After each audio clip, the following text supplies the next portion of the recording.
So dear friends, I am once again back and with you. This is the third video in sequence.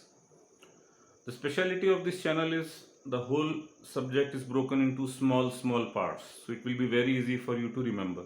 इसको मैंने इतने छोटे छोटे भागों में विभाजित कर दिया है कि आपको समझने में बहुत आसानी होगी। तो कल मैंने आपको फिजिक्स के बारे में और हम लोग कैसे उसमें क्वांटिटीज़ को नापते हैं, मतलब एक उसमें n पार्ट होता है और एक u पार्ट होता है, एक वैल्यू और एक यूनिट। तो आज मैं आपको फिजिकल क्वांटिटीज़ के बारे में बता रहा हूँ। फिजिक्स में हमारी दो तरीके की बेसिक क्वांटिटीज़ होती हैं। एक क्वांटिटीज़ होती है जिनको हम फंडामेंटल या बेसिक क्वांटिटीज़ कहते हैं, और दूसरी हमारी डिराइव्ड क्वांटिटीज़ होती हैं। तो आप यहाँ बोर्ड पर देख सकते हैं फंडामेंटल एंड डिराइव्ड क्वांटिटीज़।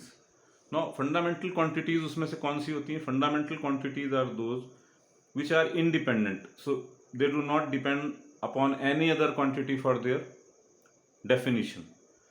तो ऐसी 7 क्वांटिटीज़ हैं, 7 क्वांटिटीज़ हैं जिसको सिस्टम इंटरनेशनल ने रिकॉग्नाइज किया है। फिजिक्स की जो बॉडी है सिस्टम इंटरनेशनल, उसने 7 फिजिकल क्वांटिटीज़ को डिफाइन किया है। वो मैं बोर्ड पे आपके सामने लिखा हूँ।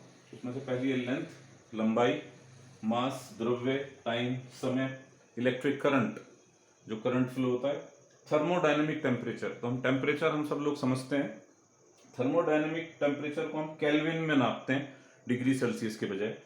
ल्यूमिनस इंटेंसिटी, जो प्रकाश से जुड़ी हुई है, प्रकाश की तीव्रता। और आखिरी है उसमें से अमाउंट ऑफ सब्सटेंस, जो केमिस्ट्री में काफ़ी ज़्यादा यूज होता है, मोल। इन्हीं 7 क्वांटिटीज़ की 7 स्टैंडर्ड यूनिट्स भी हैं।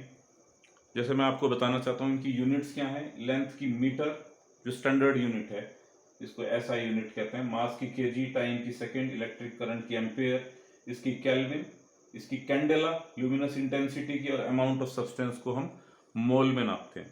इसके बाद छोटी सी बात है कि डिराइव्ड क्वांटिटीज़ कौन सी हैं। तो डिराइव्ड क्वांटिटीज़ बहुत हो सकती हैं, जैसे लेंथ और टाइम से हम वेलोसिटी निकाल लेते हैं, लेंथ और टाइम से हम एक्सीलरेशन भी निकाल सकते हैं, लेंथ, मास और टाइम से हम फोर्स निकाल सकते हैं, और मास, लेंथ और टाइम से ही हम वर्क या एनर्जी की यूनिट भी निकाल सकते हैं।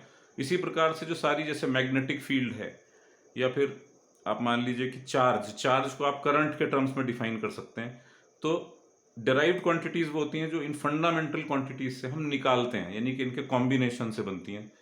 तो आप याद रखिएगा, फिजिक्स में इसी प्रकार की आपकी 2 टाइप की क्वांटिटीज़ आपको मिलेंगी। एक फंडामेंटल या बेसिक क्वांटिटीज़, उनकी यूनिट्स को हम बोलते हैं बेस यूनिट्स, और दूसरी डिराइव्ड क्वांटिटीज़। इसके बाद में अगले वीडियो में आपसे डिस्कस करूंगा कि 2 बेसिक टाइप्स के सिस्टम ऑफ यूनिट्स कौन कौन से हैं जिसमें हम इन बेसिक क्वांटिटीज़ को नापते हैं। तो आज मैं फिर इसी के साथ अपनी वाणी को अंतराल देता हूँ।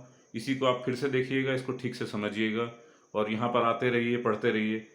अवश्य आप सफल होंगे अपने जीवन में। धन्यवाद। Thank you.